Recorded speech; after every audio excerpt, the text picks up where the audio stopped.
இன்றைய அதிகாலை பொழுதில் அனைத்து அன்பு உள்ளங்களுக்கும் என்னுடைய இனிய காலை வணக்கம். இன்று ஒரு குறள், அதிகாரம் 61, குறள் எண் 606. மடியின்மை. மடியின்மைனா சோம்பலின்மை.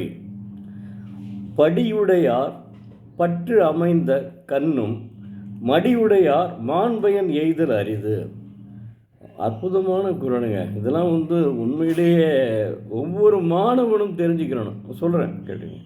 தெய்வப்புலவர் திருவள்ளுவர், நிலம் முழுவதும் ஆண்டாரது செல்வம் தானே எய்திய இடத்தும் மடியுடையார் அதனால் மாண்ட பயனை எய்துதல் இல்லை என்கிறார். விளக்கமாகவும் சொல்கிறேன். நாட்டை ஆளும் அரசனது செல்வமெல்லாம் தன்னிடம் வந்தடைந்த விடத்தும் சோம்பலுடையவர் அதனால் சிறந்த பயனை அடைய மாட்டார். அதாவது ஒரு மனிதனுக்கு சோம்பல் இருக்கக்கூடாதுங்க. அதாவது சோம்பல்னா என்ன? மடி. அதை தெய்வப்புலவர் மடின்னு சொல்கிறாரு சோம்பலை. மடியின்மைனா சோம்பல் இல்லாமல் வாழ வேண்டும். செல்வம் தானாக வந்த போதிலும் அதையும் அவன் நன்றாக வைத்திருக்க மாட்டான். அவனிடம் செல்வம் காரணம் மடியின் சோம்பலுடைய இருக்கிறான். அதுதான் அவர் வலியுறுத்துகிறார். மடி சோம்பல் இல்லாமல் இரு என்று சொல்கிறார். இதை எப்படி சொல்லிக்கலாம் பார்த்துக்கிறீங்க. அது எவ்வளோ அற்புதமாக சொல்கிறார் பாருங்க. ஒவ்வொரு அதிகாரத்திலையும் 10 குறளுக்கும் 10 குறள் தனித்தனியே சொல்கிறார். அந்த ஒரு சிறப்பு தெய்வப்புலவருக்குத்தான் சார். அடுத்தது ஒரு குறளை சொல்கிறேன். வினை தூய்மை. அதிகாரம் 66, குறள் எண் 656. ஈன்றால் பசி காண்பான் ஆயினும் செய்யற்க சான்றோர் பழிக்கும் வினை. இது அதை விட அற்புதமான குறளுங்க. அதாவது ஒரு மனிதன் மனிதனாக வாழ வேண்டும் என்கிறது இலக்கியம். எப்படியும் வாழலாம் என்பது வாழ்க்கை. ஆனால் இப்படித்தான் வாழ வேண்டும் என்று வலியுறுத்துவதுதான் திருக்குறள்.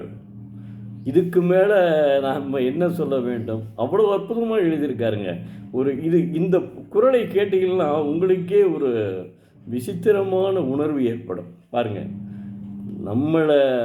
நம்மை பெற்றெடுத்தவள் ஒரு அன்னை.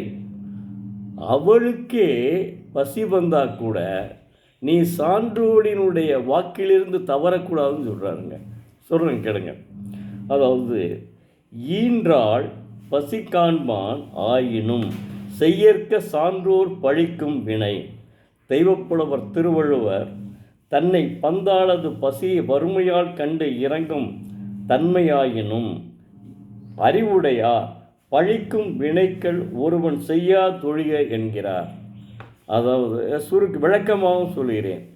பெற்ற அன்னையே பசியால் துடிப்பதை கண்டபோதும் சான்றோர் பழிக்கத்தக்க செயலை செய்யக்கூடாது என்கிறார்.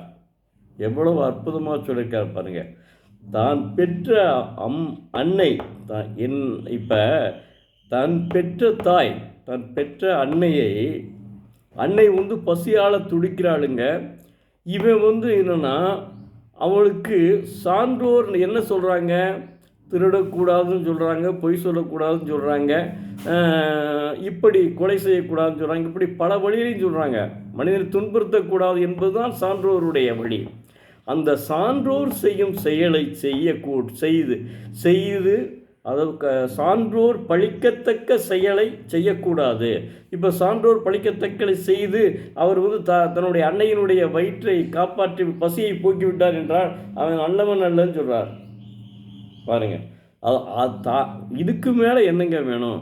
தன்னுடைய தாய்க்கே பசி எடுக்கும்போது நீ என்ன செய்யணும்னா அடுத்தவனிடம் சான்றோர் வழியில் திருடக்கூட, சான்றோர் வழியில் அவர் என்ன சான்றோர்கள் சொன்னார்களோ அந்த வழியில்தான் செல்ல வேண்டுமே ஒழிய அதற்கு மாறாக சென்று அவருடைய அன்னையினுடைய பசியை போக்கக்கூடாது. எவ்வளவு அற்புதமாக தாய்க்கு சிறந்த கோயிலும் இல்லைன்னு சொல்கிறாங்க. தாயிற் சிறந்ததோர் கோயிலும் இல்லை என்கிறார்கள். தாய் தான் முதல்ல, தாயும் தகப்பனும் தான். அவர்களுக்கே பசி வாடிய போதும் அவர்களுக்கு சான்றோர் வழியில் சொல்லும் தீங்கு செயல்களை செய்யக்கூடாது. சான்றோர் வழியிலே சென்று தான் அவர்களை காப்பாற்ற வேண்டும் என்று சொல்கிறார். என்ன அற்புதமாக இருக்குது.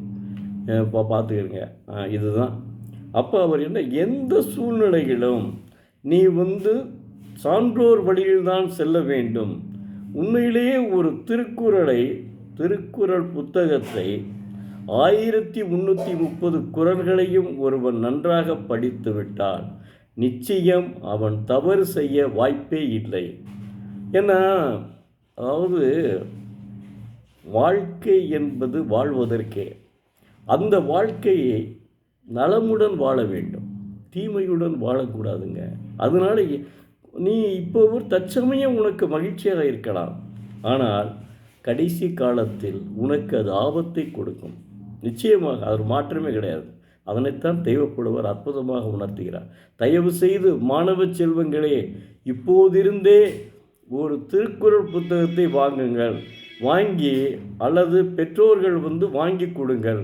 தினமும் ஒரு குறளை மனப்பாடம் சொல்லலை, ஒரு குறளை படிச்சுட்டு அதனுடைய பொழிப்புரையும் தெரிஞ்சுக்கிறீங்க. அப்போ இப்படி சொல்கிற விளக்கமாக தெரிஞ்சு கொள்ளுங்கள். அதனைத்தான் தெய்வப்படுவர் உணர்த்துகிறார். நன்றி, வணக்கம். நாளை மீண்டும் பார்ப்போம்.